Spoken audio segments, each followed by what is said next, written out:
Let's go. What's happening? What's happening? Online community sports family. We are back with another powerful, fun, impactful show. Sports therapy with good conversations, meet great athletes. I am a host with the most, Willie Beam, and a guy to my left with his shades on. What? What is the who? Can you repeat that, sir? The hash scene slasher. You remember that was a SpongeBob? Boy, I'm sick of it. I'm sick, man. I'm sick. Yeah, this man has sleep. And y'all pray that the Lord wake up the giant because I don't know what's going on. The guy to my right, man. It's your boy T, aka the Cookie Man. Let's get it. Cookie, man. The door's still open. The door's still I open. just want y'all to know that. For the sure. door's Hit me up. Let me know. Let me let y'all know. Let me get real close to the mic. Yeah. Let them know. Let me Barry White my voice. Them cookies. Them cookies. Talk about it. I don't speak in tongues. The Lord ain't give me that. But if I could, I had like 5 cookies and I thought I ate one. Jesus. And then I looked in the box. I said, I'm gonna say these for tomorrow. Literally that night, I went back to that box and said, I ain't gonna make it. I tried to eat other stuff. I said, it ain't hitting the same. Never would have made it. My God. Yeah, that's through the night. That's wild. Right, bro. Yeah. Shout out to the Brody, man. Yeah, them cookies that do it to you, bro. I'm delicious. There was nice, soft, succulent. Okay. And all that. Okay. All right. Talk just about the it. right amount of chocolate chip on the inside, so it drip on the side of your mouth, so you can lick it up, get a second dessert. That ratio go crazy. My boy said the chocolate chip to cookie ratio was just right. A second dessert? My God. We here. This is what we do, man. We have fun on the show. We brothers. Shout out to the producer, Troy. Shout out to the Appreciate producer. you. Let us do what we do. You know what I'm saying? Let us be your authentic self. Well, you already know before we get to any of these topics, you already know we got to do our brotherhood check-in. We do that on both shows. It's important to us to make sure we are copacetic, in the words of what my wife would say. Copacetic. JJ. Slasher, whatever name you just said. Okay, how you doing, Slash. man? How you feeling? Good, man. I'm trying to progress. At the same time. Hey, bro, you but blink twice if you need some help, bro. I'm gonna need it. Okay. nah, I'm good. But recently I had a conversation with someone. They told me that I'm at a point in my life where what matters more to me is going to be the intentions that I have for things or the way people actually see me. And whichever one I decide, I have to be okay with the outcome of choosing that. Okay. Jesus. So that's the gym. So give you context. I ain't gonna give you the whole thing, but I have intentions on making sure everyone who wants to have a relationship with the Lord has the resources, the opportunity, and has the encouragement. If from nobody else, at least from me. Respect. And some people see that as something different than what it actually is. So like basically, am I going to be okay with either having to explain myself all the time, having people give me, second looks like what you doing over there, that kind of stuff, or am I going to change and let that deter me? Not necessarily in a bad way, but be more conscientious of the stuff, or am I just gonna choose that? And that's where I'm at right now. I'm trying to figure out what I want to do. Do I want to change? Do I just care more about the intentions? What is it? Before we shift over to the right, it made me think of we all know, we all listen to a plethora of Christian hip hop artists, and one of the guys has been in the game for quite some time, Andy Mineo, one of his older albums, the song Tug of War, one of my favorites to this day, still resonates. And in the song, he talked about there's 2 choices, both require pain. One, the pain to change, and the pain to staying the same. And so we got to choose which route, which route do you want to take. And so that's one thing that I'm learning too. So my guy, TZ, Cookie Monster, the door's open. We need a shirt, man. Cookie Monster. Need a shirt. I'm with it. What's I don't know how they feel about it. They might come at me a little bit, but To have Sesame Street on my back would be crazy. Oh, Like, that's wild. that would be. You gotta worry about Elmo sliding on you. Man, what? Elmo with the hat on. Hey, bro, have y'all seen Elmo talking crazy? That man Elmo gonna be like, I'm gonna switch. Have y'all seen those videos yet where he be talking crazy, telling people to wake up and get up and all that kind of stuff? Next time I see it, I'm gonna have to send it to y'all because I'm like, bro, like Elmo, what you on, bro? Like, what you got going on in your life to be like this? You are so much different from when I was a kid. That's crazy. Nah, but everything is good, man. Just trying to keep my head above water, not get discouraged, keep it pushing. But at the same time, make sure I take that time to chill out. Cause man, I be busy, bruh.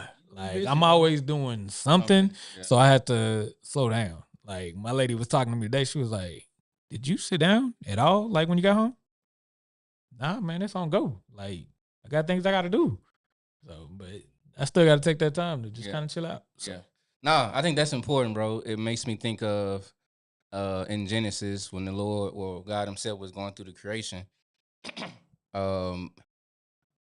And then we get to day 7 and they say he was done with his work and he rested. Yeah. My revelation of that is he rested not because he felt like he needed to be done. He rested because he felt like he was already accomplished. He was already completed. So resting in the fact that I've done something, it's accomplished, and I can sit back and knowing that I've done the work already, rather than being always on the go. Yeah. And so, I think that's important. It's one thing that I'm learning too. I think I talked about it on the last show of slowing down. I think it's okay. It's okay to be replenished, and then just kind of piggyback off what you were saying when you brought up that scripture. We also have to remember that he said himself after he created it, it was good. It was good. So I say that to say it's okay to take that day, do whatever it is that you're gonna do, and you can look back and say, you know what, I did a good job. Yes, that was nice. Yes, I'm nice with it. You know what I'm saying? You talk a little noise. I'm nice with it. Facts. And then just go on to the next day. I totally agree. Yes, I totally agree. Me, cool, chill week, nothing too crazy. Y'all don't see this beard over here glistening. I'm trying to focus on what he's saying, man, but the beard is glistening. Anyway, go ahead. I gotta keep it right, man. Shout out my to boy Moses. Got them products. Shout out to my cousin Moses, man, with the products. I've been rocking him since 2020. Been locked in, man, keeping it right. But chill, cool week.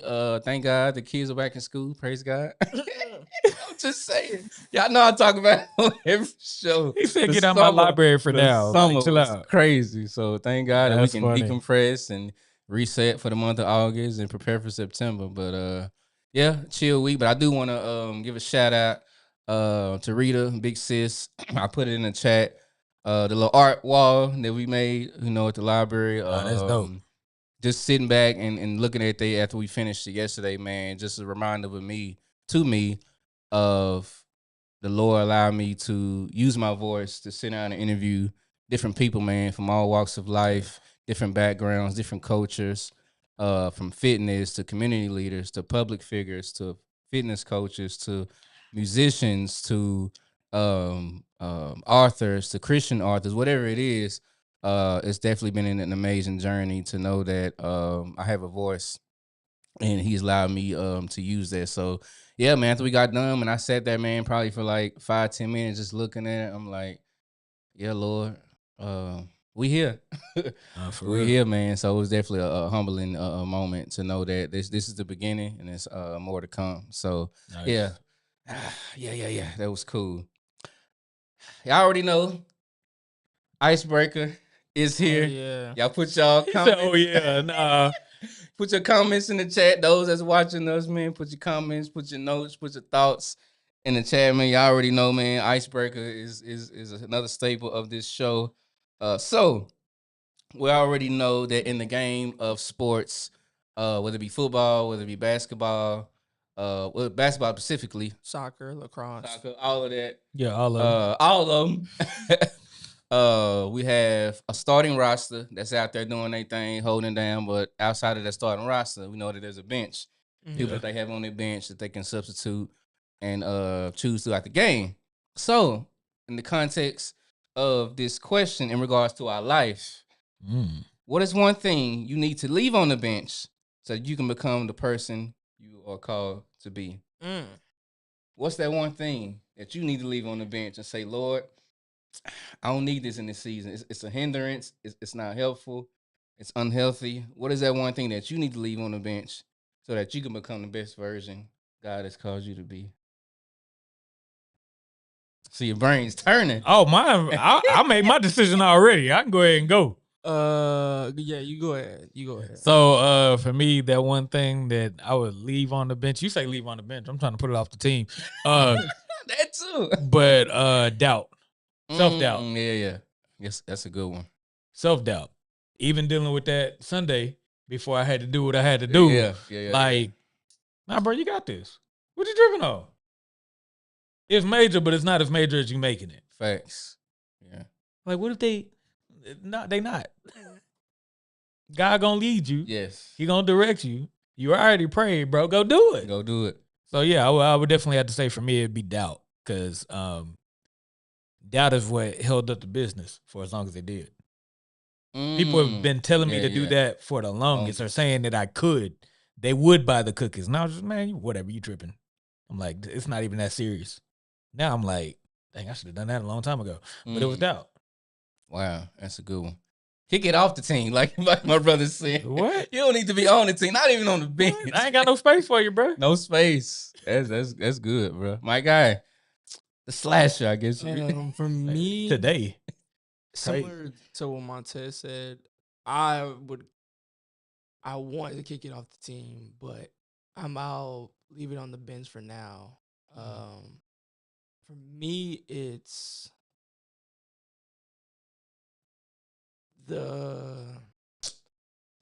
it's a lot of things. I can't just choose one.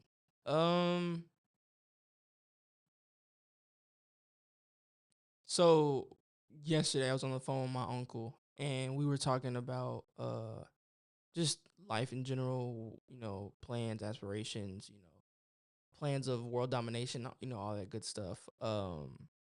We trying to take over the world? Yeah, bro.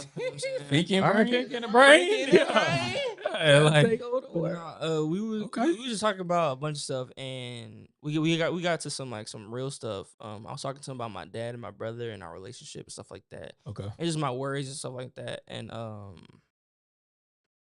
one of the things that he says that he sees in me a lot is that I struggle to not save people. Like, yeah. Like complex. Yep. Savior complex. It can show up in a myriad of different ways, as people say. That's a big word for Elmo. But You've been reading. But it can be, if someone needs a couple $, I may have it, but it may not be the smartest thing. Give it to you anyway. Yeah. Yeah, him too. It could be, you need a ride. It's 12 o'clock at night. I'll come get you. That's not smart. Be sleep. We both crash. We both out of there. You know what I'm saying? Yeah. Those are extremes, but the idea, that's real. Yeah, that's the idea is like, I want, if it's in my power, I'm gonna put myself out there. And it could stem from, I'm not no therapist, so I ain't gonna say it, but it could stem from me not feeling like I have innate value on my own. So if I do this thing, it will bring me value in some. Okay, that's value. good. Okay, that's good. And that dynamic right there can cause a lot of harm. So that's something that I would say. My God, some heavy hitters. Some heavy. Put him on the spot. For me. Oh, okay.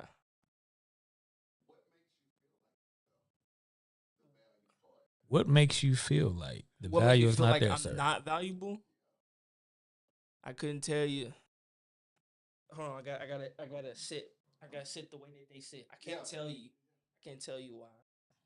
I just, it just shows up, and that's how I respond. It would take some deep soul searching to give me to give you a legit reason. I would have to think about it, but off the top, I don't know. Put in the comments again, chat. What's one thing that you need to leave on the bench so that you can become the best version of yourself. For me, 2026. yes.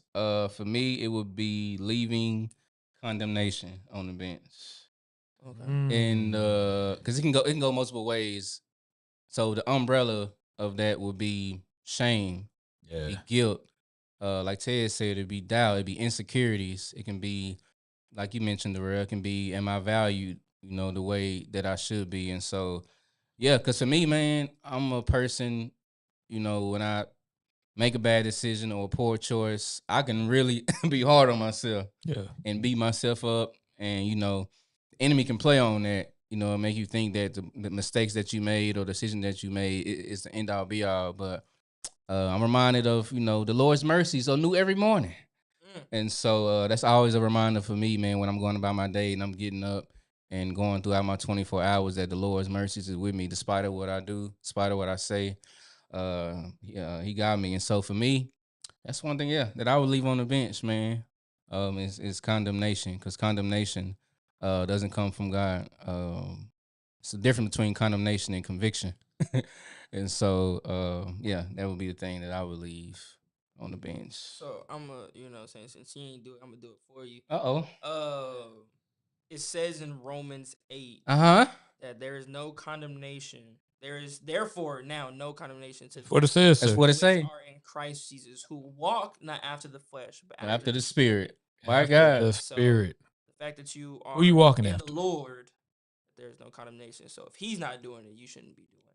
My God. It's a word. Walk heavy, sir. Then also I will put it in there that condemnation is a strong expression of disapproval or blame, or a judicial sentence of guilt, an official declaration that building is unsafe, or the legal seize of private property by the government for public use. That's a bunch of extra stuff. Yeah. But the expression of disapproval or blame. If the Lord doesn't blame you for anything, why should you blame yourself? Facts. That's something that I feel like a lot of people struggle with. Even myself at times, I'm like, nah, bro. Like, that's a little too bad, bro. You can't, you know what I'm saying? He covered all these sins and all these things, but that one right there, nah, that's just a little too bad. But the thing that's helped me the most, I would say to you, is realizing that it says in Romans where sin increases, grace increases evermore. Evermore, yeah. So remember that there's no sin, there's no mistake, there's no nothing that God's grace can't cover. His love can't overshadow. My God. And the last thing that we moving on, I would say that, what was I gonna say? I rebuke you in the name of Jesus. Get behind me, Satan. I almost forgot. Bring it to my remembrance, Lord. It didn't work. I don't know. Stupid. You can't stand you, man. But yes, y'all throw your comments, your answers in the chat, man. What is that one thing that you need to leave on the bench or remove from the team? That's holding you back. Get it out of here. You don't belong. You didn't make it. You didn't make it. You didn't make the cut. Your laptop was too slow. You didn't make the cut. My God. We shifting.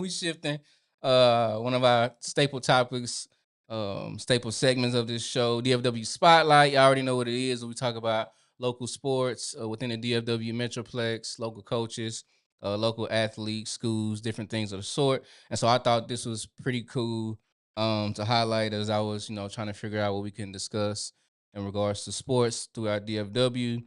Us getting into TCU football program, attending Friendship Missionary Baptist Church. We already know that this is a Christian-based school. We already know that TCU is also known for producing great athletes. I've had family members who have went to TCU, and so this is definitely a staple school here in Texas.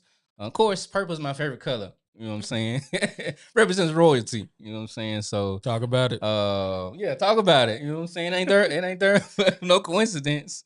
But yeah, I thought this was pretty cool to highlight, to see the coaching staff, the players, all these men coming together and taking a Sunday out of their day to get fed spiritually. Because it's one thing to be fed naturally, but it's another thing to be fed spiritually. And I believe we need both to live a healthy life. And so Fellas, let's kind of get into it. From what you've seen, how important is that to make sure that as athletes, that are believers, taking the time out to get spiritually fed in that walk with God. For me, as someone who I would classify myself as an athlete. You know what I'm saying? Baseball, soccer, basketball, football, whatever you need me to do. You You know what got I'm it. saying? I got you. But nah, World Cup now. I feel like we people need a foundation, because if Yeah. you don't, you're gonna rely on your own. So like the fact that they took the time out to go to church and to get spiritually fed and stuff like that, even if some of them didn't believe, because that's the thing. Some people go to these schools just for the ability to go to this Yeah. D1, D2, whatever the school is, Right. just for the name. But and it just takes that one opportunity. It says in the word that one plant, one water, and God get the increase. So like just that one opportunity, plant that seed in these young brothers, get in that house, seeing people actually want a relationship with the Lord, and maybe they might be like, "What must I do to be saved?" So that's a good thing to see. That's good. I will also say that we should make it like not corny, because I feel like some people like there's like, "Oh nah, like I ain't going to church." I feel like you should be open to new experiences, even if it's not your thing. Just go see what the new experience could be like. They can have food there. You know what I'm saying? Get you some food. Yeah. Anything. Yeah. You don't Anything know to what draw can on. happen. So Yeah. that's I just like that. I like to see that. Yeah. It's easy. What's your take on it, man? So I know, because I was contemplating going there. Didn't make it that far, but it's cool. I was contemplating going there, so I know that the theological classes, like, you had to take at least one class. So for Go to the these, school? like, while you're at the school, you got to Okay, take at least one. Like, they have like certain things that you have to go attend, Right. because it's a Christian school or whatever. So for these boys to do something outside of that, like, they went past what was mandatory required. Yeah. What was mandatory. Yeah. And went to, you know what? It's more than just about me in this school. Let's go out into the community. Not only that, but let me build a relationship with the community, and at the same time, my brothers that I'm blocking next to, catching next to, Yeah. or whatever. It's important. So those things off the field are just as important as those things going on the field. It was funny. I was reading about it, and the first thing I thought about was Remember the Titans. Yeah. And they had them go and hang out with people that they weren't necessarily used to or could relate to. But now you're about to be friends, just from hanging out, getting to know each other, things like that. So for them to make that a priority, I thought that was dope. Yeah. No, I totally agree. Is this a white Baptist church or black Baptist church? It was black, but It was black. No, it was definitely black, man. I think at the end of service, their coach had words, just basically sharing his appreciation for the past, allowing them to come, get fed, and it seemed like they had an amazing time. And it takes me back to Hebrews, I believe 10:25, where it says, "Forsaking not the assembly of ourselves together, in manner of some exhorting one another." That word exhort means to encourage. Yeah. And so, I think it's very vital not to stick with the norm, like you mentioned earlier. Okay, they have this theological class at the school. We're required to take it. That's cool, but we can go beyond that. We can take an extra step. We can go another mile. And so I think that's very important. And then going back to what you said earlier, making sure that your walk with God is a solid foundation. I think also in scripture it gives the parable of the two houses, one house being on rock, one house being built on sand. And so it's very vital. Especially in college. Yeah, especially. Yeah, we know, and I'm getting ready to experience it. Y'all pray for your boy, man. Make sure that I'm locked in, I'm focused. You know what I'm saying? And I'm not easily persuaded, that things that the enemy will try to throw at me. But college is a different ball game. And so having a solid spiritual life definitely helps you walk with the wise and become wise. You know what I'm saying?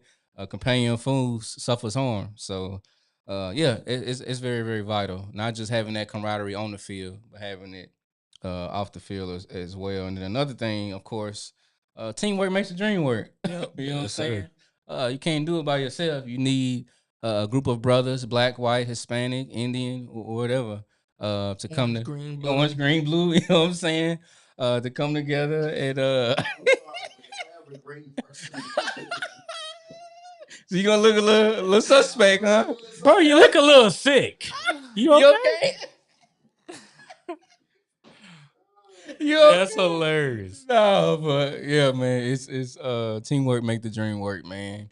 Allowing them to come there, and it was very very diversified. That's one thing that I saw, as well. And so, yeah, that's pretty cool to see. Anything else, brothers? So I just want to take time. Shout out co-pastor, because I got a quote from her. Oh, It said, she always says, joining a church is what gives you community. yes. But being a part of the things that go on In in the the church. church is what gives you connection. gives you connection. Shout out to Dr. Otanya Allen, man, for the I be listening. we be paying attention. I know I be securing things, but I be listening. Shout out to Mama, man. Yeah, she always coins that phrase every Sunday, man. I think that's very, very, very important because you want connection. Yes. You want to be a part of a healthy community. You don't want to just be going to church, just be going to church, man. Feel like you're on this island by yourself. You want Right. brothers and sisters in Christ that you can get along and fellowship with, no matter what department it is. And so, yeah, that's vital. Another thing, as I was just kind of dissecting, that experience for them, it allows you to create a seek first mentality. And what I mean is goes back to Matthew 6:33. Seek ye first the kingdom of God and his righteousness. all All these these other other things. things will be All added of them. unto you. And so For real, all of them. all, all, All means all? all means all. Go ahead. So yeah, just thinking about, if I was in that experience, if I was in that moment, being amongst the brothers, the coaches, the pastor, and everybody that's a part of that ministry, man. Yeah. It's like, yeah, creating that seek first mentality, putting the Lord first above all. Because things gonna happen, life gonna life. You might be a running back and you're trying to make this historic play, get hit, end up with an injury, then what? And so I think we talked about it on previous shows of how athletes can wrap their identity in sports. I was just thinking that. Speak Holy Ghost. You know what I'm saying? They can wrap their identity in sports, and so when something tragic happens, then where's your identity? And so, but yeah, I ain't want to take away your. No, I was gonna say like that.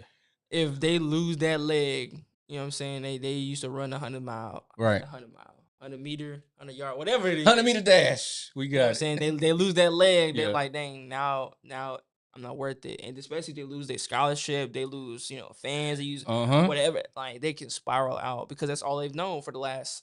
Because when you get to college, what you like 18, right? 17, 18. Yeah. It was for the last 17, 18 years. All you've known is I do good, I get rewarded. So now that when you don't do good or something bad happens to you, I'm not worth it. I'm not gonna get no reward. It's True. going straight downhill from here. Yeah. I totally agree. But yeah, y'all create that seek first mentality, man. Matthew 6:33, man. Make sure that your walk with God is priority. And sometimes, well, most of the time, for me, I'm gonna speak for me, that can be difficult. Because like Ted said, we can get caught up in the busyness of life. Yeah. We got job, we got marriage, we got kids, we got businesses, all these different elements of our life that are, a part of us, and we can get sucked into that. And so I want to make sure, even for myself, 20 years out of school, going back to school, to make sure that I keep God as my priority, man, and He'll add the rest when it comes. And so, but yeah, definitely want to highlight that, man. Shout out to TCU.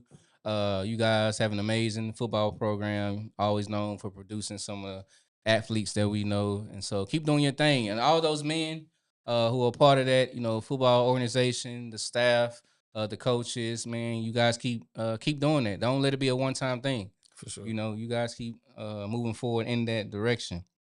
But we gonna shift.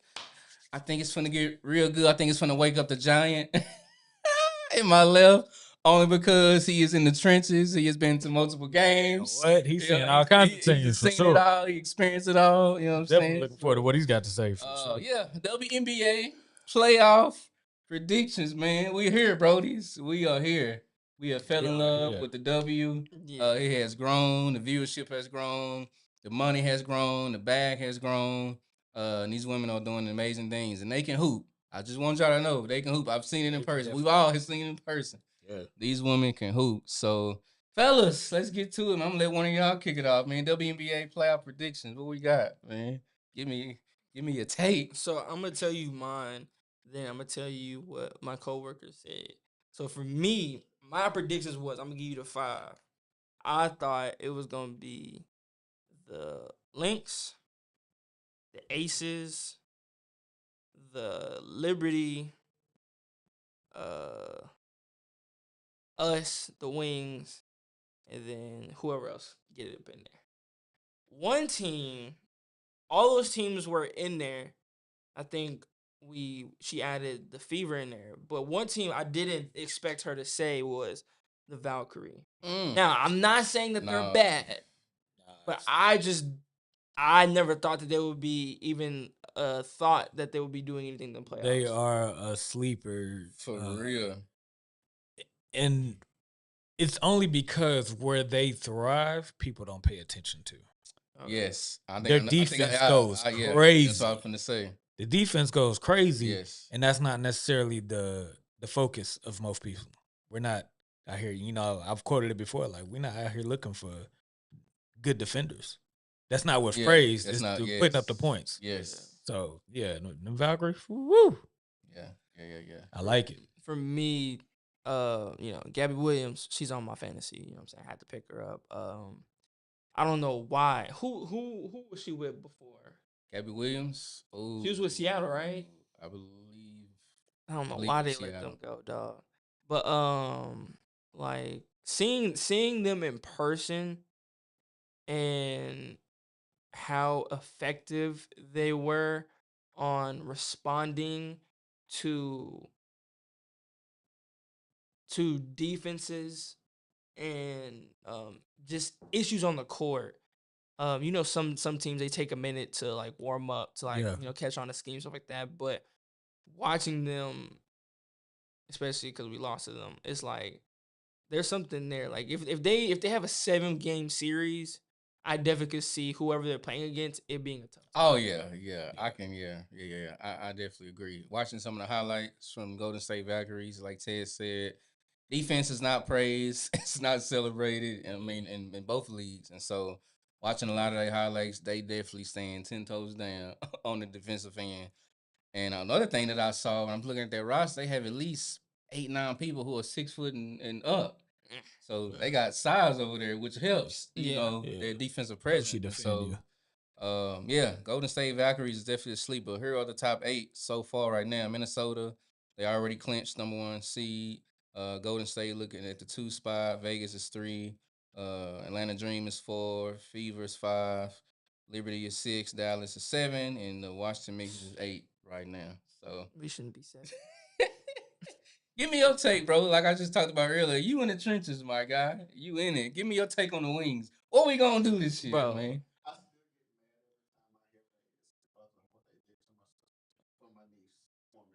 Yeah, man. Harmony, I hope you still hooping. And I believe that you are.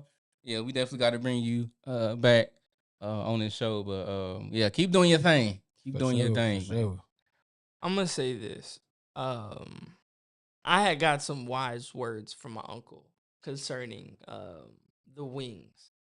He said, "You can have your opinions on these things, but you cannot always say all these things out loud to everybody."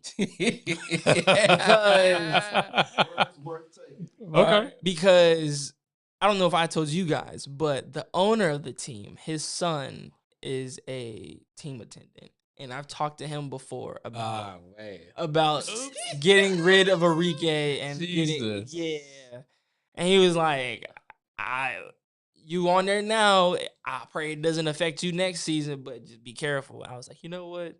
That sounds like some wise words. I'm gonna watch what I say. But no, go ahead. My question to you is, and then Tez will probably back it up. Do you think that the Dallas Wings can make a deep playoff run? It depends on who they see first. Okay. If they now you're looking at 1 or 2 because they're at the bottom, right? Yeah. So yeah, if they go against Minnesota, what they got? or Valkyrie, I'm just saying. I'm just walking you through each one. Game or first round. I feel like we match up well, but Which team? Minnesota? Yes. And the reason why I say we match well with Minnesota is because, yes, Olivia's faster than Paige, but Paige is more intentional and poised. No one can say it in front of Olivia, so like she's gonna get hers. But Paige is like one of the most like diabolical, like she about to walk you down kind of people. So I feel like those two in a 7-game series, I feel like Paige, she wouldn't. I feel like she wouldn't back down. I feel like they would cancel out. Then they'll leave the next person. So that would be Courtney Williams and Enrique. I don't know. Courtney and Enrique. I definitely feel like Courtney is more consistent. Yes. But I feel like Enrique, if she goes back to how everyone remembers her, she could be that X factor. And she could help us out. So that's the first two. So that'd be the next one would be depends on what their lineup looking like. They could either go with I think her name is Alyssa Smith or something like that. The one who's a defensive player. The Lynx? Yeah. No. She was with the Lynx, but then she got traded to us. She had the mask on. Yeah. So her, Smith. or if we're gonna have AZ Fudd out there, whoever that is, they're gonna have to guard. Would that be who would that be next up? That wouldn't be Feast. Who would be next up from the Lynx? Who would that be? Let's see. Guard. Yeah. Kayla McBride. Kayla, man. She can shoot. That's it.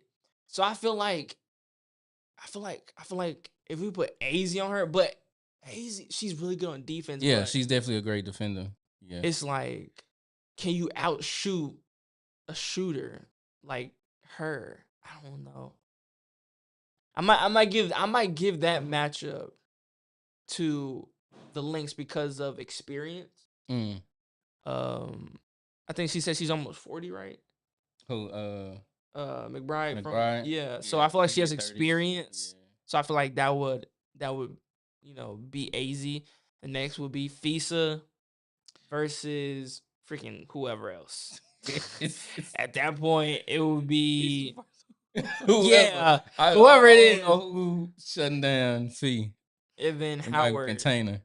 I feel like if we put Lee on her on Fee. No, on Howard. Yeah, I feel like it would be good because she didn't have the best game against her. She had a good game, but she didn't have the best game against her. So I feel like in a 7-game series that we could figure out how to get her off her game. Yeah, they might put Jessica Shepard on Fee.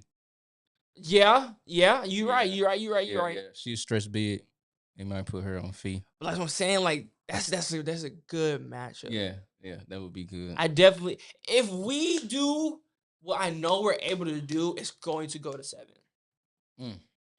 If we do what I know we can do, it's going to go to 7. Now, the Valkyrie, I don't know. Because I feel like there was a point where we was like right there with them, and then they just pulled away. So like I don't really know them. I don't know. Their defense, man. Yeah. My God. Think about the Wings, man. Can we go far this year? I just gave you the rundown, man. So no, I get it. You gave me the rundown, but really against 1 or 2 as they are right now, I don't see it, fella. I don't see it. Against the Lynx and the Valkyries? I don't see it. Valkyrie, you might have a shot. You might, but Lynx, Rap City Pimp. The team too deep. You got somebody averaging 25 coming off the bench. I think it was like 25, 5 and 5, something like that. It's coming off the bench for the Lynx. But that's dangerous. I don't see it. I want to see it. Do you think Nafisa Collier has something to prove this season? Yes. Do you feel like Yeah. that's gonna play a huge part in their playoff run? Yes. Definitely. I definitely. This is a redemption tour. Redemption. It's Like, a comeback season. This get back. And then get back, bro. I totally agree. That injury, 2 injuries, 2 surgeries, missed first 17 games of this. I think Fee gonna come back on on Rampage when the playoffs come. I don't really know who can. I mean, I mentioned Jessica Shepard. She might be able to sustain her, but shutting her down. I mean, real talk. What do you do with Olivia, bro? Yeah. What do you do with Olivia? What you gonna do with that, bro? The only thing you can do is put AZ on her, but that's a big ask because you put her on Paige. You're gonna have to guard Courtney. Cooked. This is just me being realistic. Sorry. No. And I'm a fan of the Wings. Yeah. If we run through that buzzsaw called the links, like I said, we don't have enough. Yeah, I don't have enough. I'll give them a chance with the Valkyries, but the Lynx, they battle tested, playoff experience, they deep, they show up in clutch, and they're the Rookie of the Year / MVP. She may get both, bro. This ain't happened since Candace Parker. She might get both. She may get both. She definitely deserves it. I'm just saying, my thing is like, how can she have? I know, with her on the team, they're the number 1 spot. Yeah. Do you think without her that they would be the number 1 still? I believe so. Now, am I taking away from Olivia? No. They might have a few more losses, but I think they will still be up there. And that's my thing. Why would then she be the MVP if they might as well be in the same predicament with her or without her? I guess. Yeah, because MVP is it's her performance though. That's what gets you that MVP. So okay, so let me ask you this. Side pivot. Do you believe Shea should have won MVP? Because at that point, to me, Luka should have won it because he was scoring more than Shea. Oh yeah. But then he was also getting more assists than him and helping his team get further along. I can see that. With Shea or with J-Dub gone, they still with Shea on the team, they look the same. Take Luka off, that Laker team does not look. I told you, for sure. You remove Luka from the Lakers, it's crazy. You know what I'm saying? So yeah, you remove Shea, they still winning. So they deep. With Olivia, if you remove her, I feel like they are the same. Like you said, okay. There's a couple more losses, but I feel like they still at the top. Yeah. So I feel like when you think so upset that Dallas didn't go ahead and pull that trigger, get them. I ain't gonna lie to you. To my Olivia. Yeah. I'm sorry, I would have taken Olivia, but that's take Olivia over AZ. Yeah. But I'm that's me. We already got Paige. I get it. I understand. We need someone to compliment her, and AZ compliment. But that guard duo would have been crazy. Yeah, I don't know, man. Olivia remind me of like a Chris Paul, man. Floyd that guard duo would have been crazy. I think it still would have worked with Paige. You don't think it would have worked? I feel like they could have made it work. Yeah, that would have been crazy. They already hooped at UConn together. Nah, of course. Yeah. History, experience, championship. Yeah, so yeah, we gonna see, fellas. We gonna see. It's getting crazy. But just a stat that I saw for the Valkyries, crazy. They are the first $1 billion team in the W, which is pretty cool. Yeah. Let me hold $1 billion. Yeah, let me hold 5, man. Let me give me a how about chicken sandwich? Let me get 1 meal. I'm cool. Yeah, I'm out the door. One cool meal, man. I promise you. But yeah, they the first team in the W to be a $1 billion team, and then also I was looking at some of their team stats. So their average points per game is 83.5. Their 83.5, yeah. Jeez, their opponents' average points per game is 76.9. So the point differential is plus 6-6, which means they're scoring more than they're allowing their opponents to put up. And so, like we just said, their defense, man. So defense wins championships. Yeah, defense wins championships. So if Dallas do run into them, I'm definitely anxious to see, how they respond offensively against that defense, especially having 8 to 9 women that's 6 foot and above. So yeah, they got size, man. They got athleticism over there. But I'll close with this, and we're gonna move on to my favorite segment. But yeah, y'all drop y'all comments in the chat. We drop y'all answers, man. Who do y'all got in the WNBA playoff predictions? Who y'all rocking with? Who are those sleeper teams? We want to know, man. We love feedback. Oh, real quick PSA. If you need 2 tickets to the Wings game on the 23rd, there are 2 tickets for sale, $56 each for that game. It's at 3 p.m. Get at me. Text me on Instagram. I can get that for you. All right. Man with the plan. Got the hook up. Holla if you hear me. I'll close with this, fella, and y'all give me y'all take. We'll move on. Talked about all these phenomenal teams are in the top 8. And one of those teams is Las Vegas Aces. Mm-hmm. So my question to y'all is, with all the teams that's in the running to get to the chip, do you think they can repeat? Repeat? No. I don't believe they could repeat, but I definitely feel like they could make a run. Because they've done it so many times. Yeah.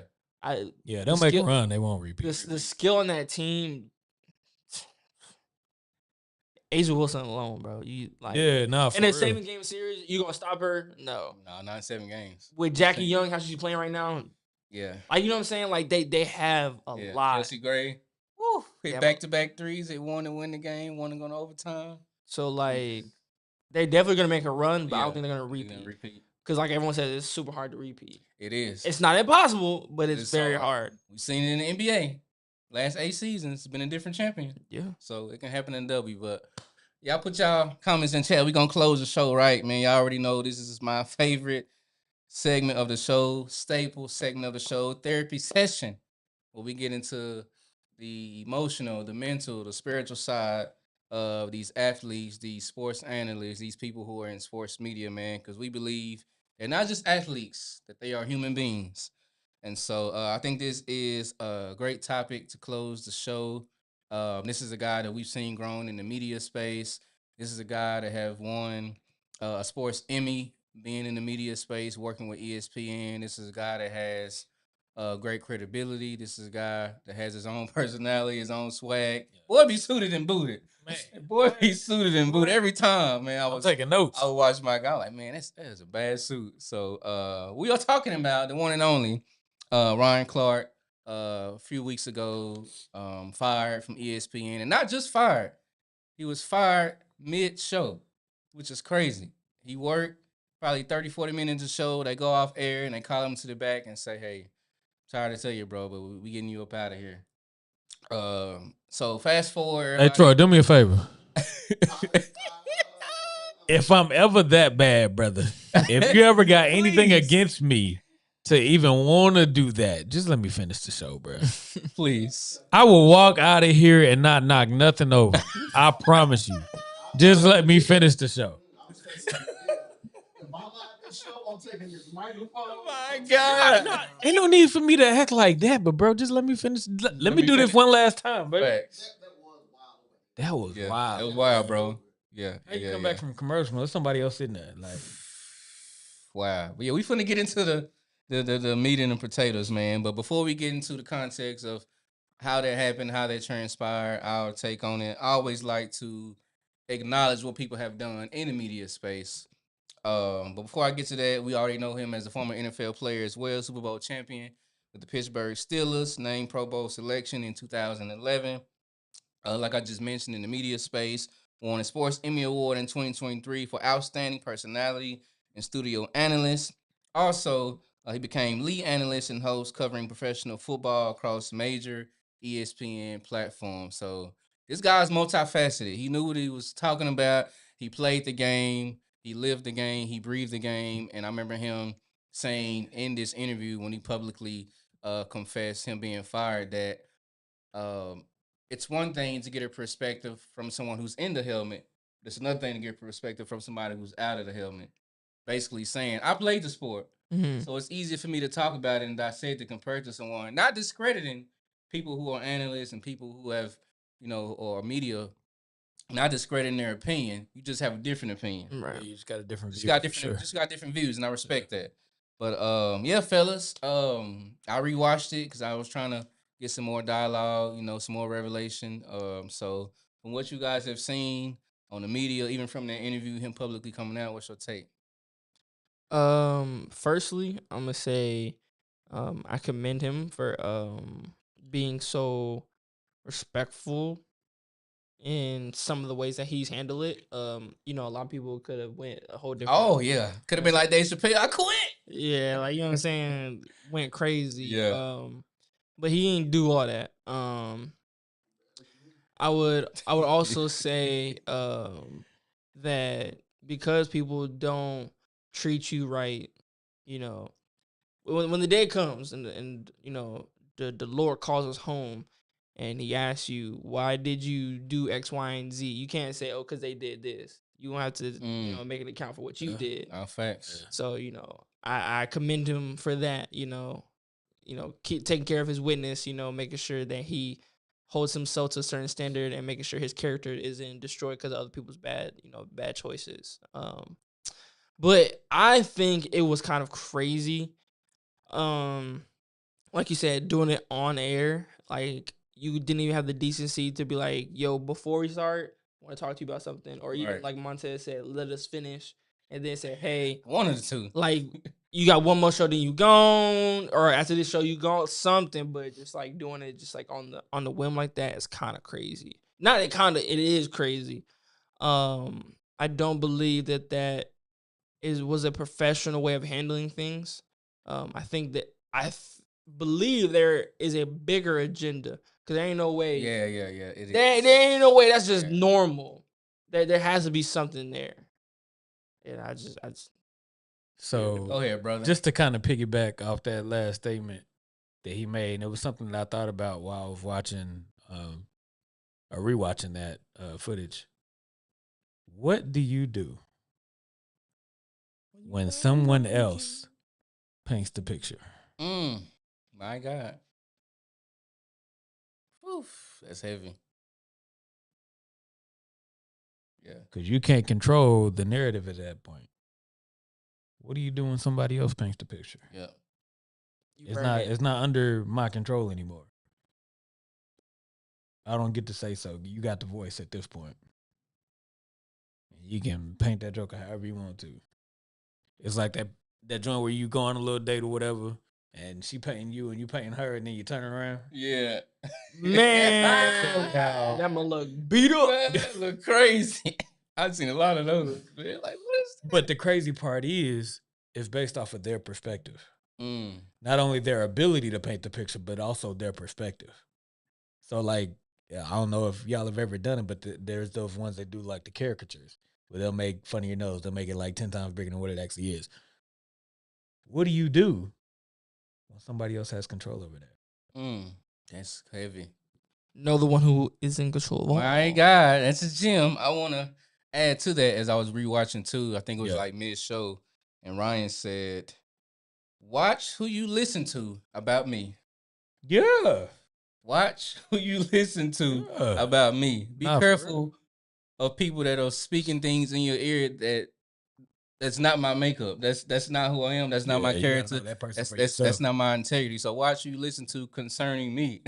And I thought that was very, very powerful, of him sharing that, during the show. Because we got to be careful, man. Everybody doesn't have the heart posture we have. Everybody doesn't think the same way we have. And like you mentioned earlier, the root of it or the bigger agenda is, he even talked about it on the show, is a specific person that's in front office that literally hates him, has this level of hate towards him. Like, I don't understand. Oh, he was saying, based on the person, like, I don't care what he's done. I don't care how good he is. I don't like him. And he even talked about, okay, if you don't like me, then why not sit down and have a healthy conversation with me? Let's talk about this. What is it about me that you don't like? Why not sit down? Let's have this dialogue. Let's discuss this. And the fact that whoever this guy is that's in front office, with ESPN, is not man enough to sit down and have this conversation with him, shows a lot about him. when people show you their true colors, believe them. If people showing you blue and you seeing red, that's not what it is. It's blue.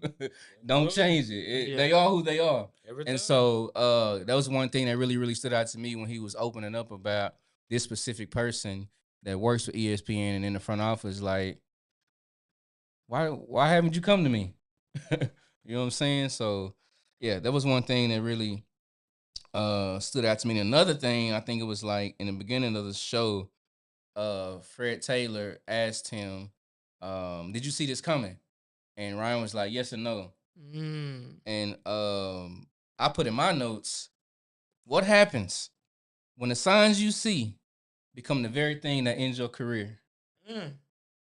What happens when the signs you see become the very thing that ends your career? And he was like, I saw the signs, but this is one point in my life to where I really genuinely enjoy something that I love. I love to do. I played the game. I was in the game, and to be on the other side and talk about the game, this is a joy that I had.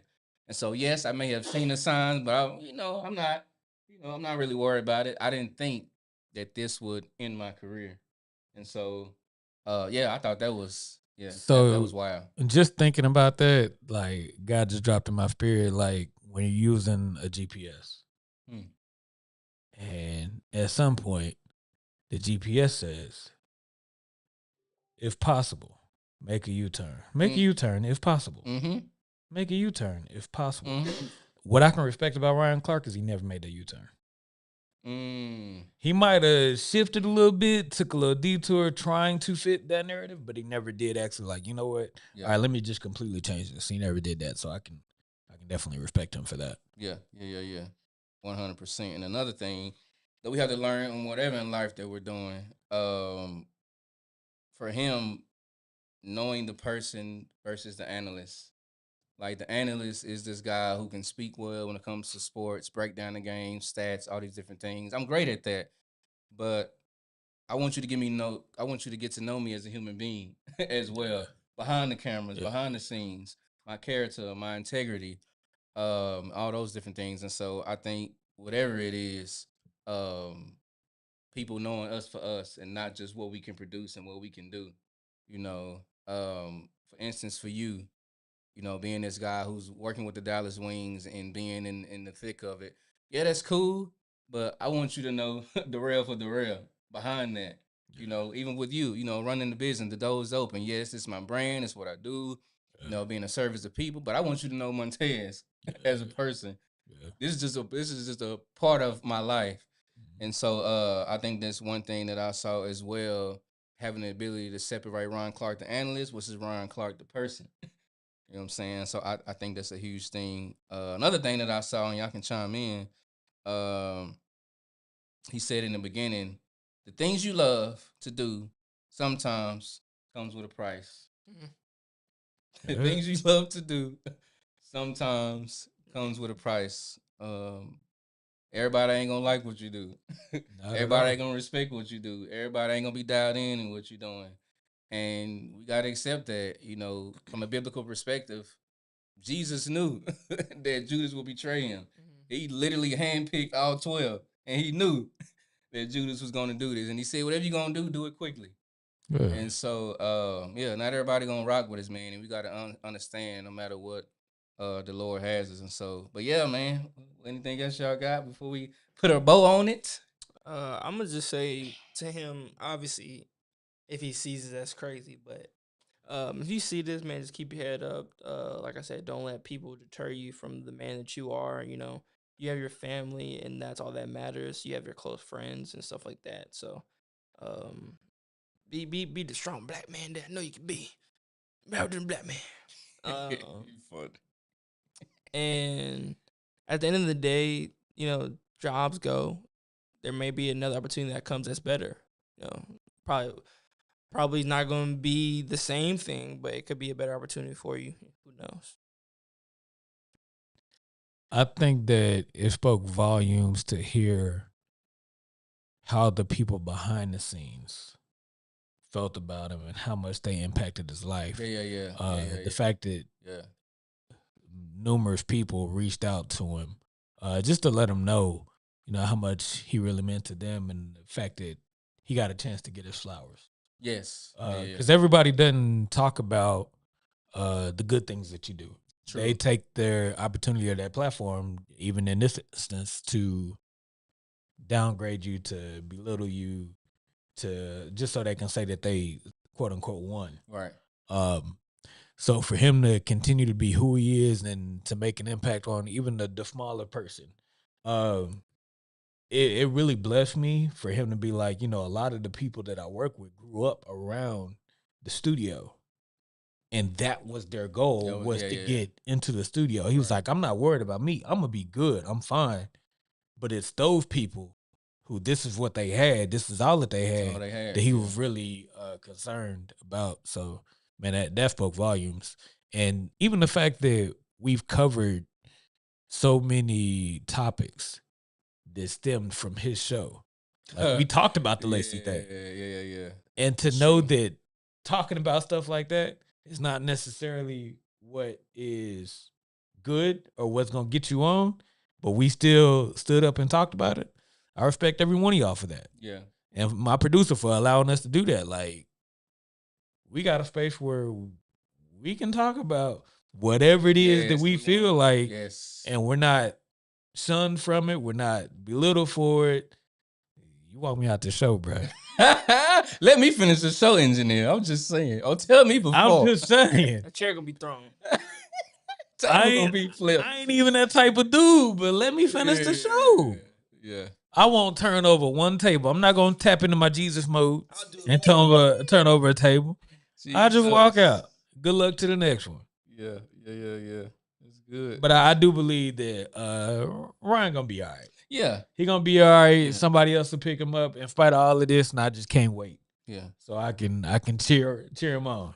And when he was talking about how he was gonna feel that very first, Sunday, that very first Monday night, I was like, afterwards. I get it though. Yeah, the aftermath. Yeah, I get it. Dr. Dre. What'd you say? You said Aftermath. Dr. Dre. He's stupid. This guy, you own him. You woke today? He woke now. He woke now? Yeah. Y'all woke him up early.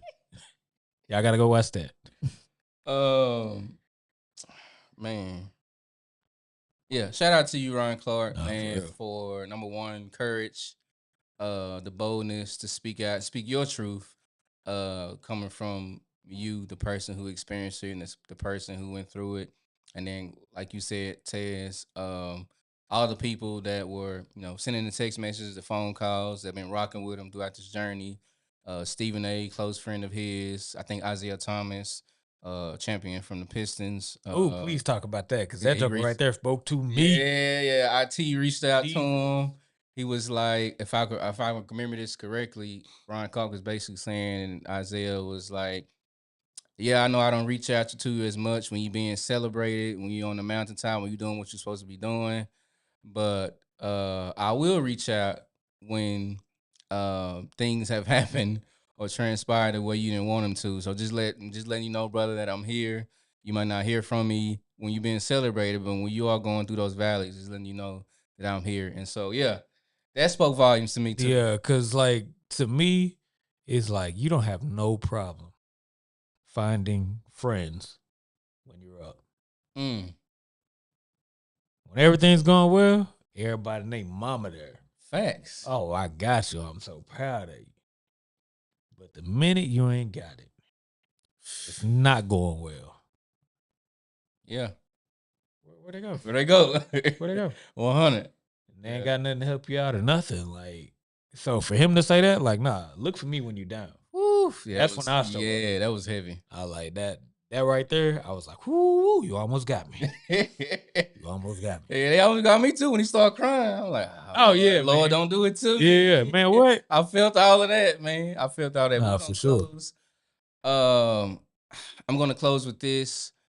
I just watched a message recently. Shout out to my guy, Dr. Darius Daniels. He just started a series.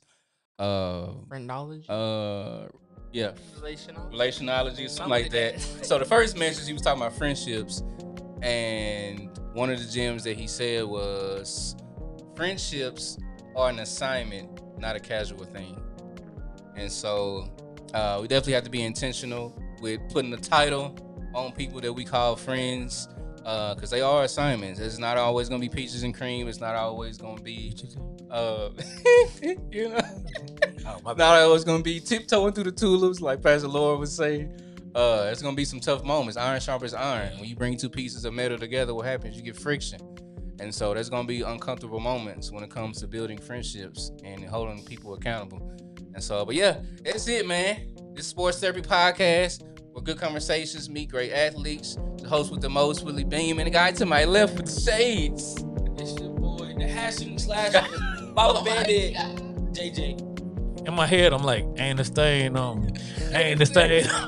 Don't hate the player, just hate the game. Nah, I'm playing. It's your boy T. Y'all know what it is, man. We had fun. We love y'all. We see y'all next time. Peace.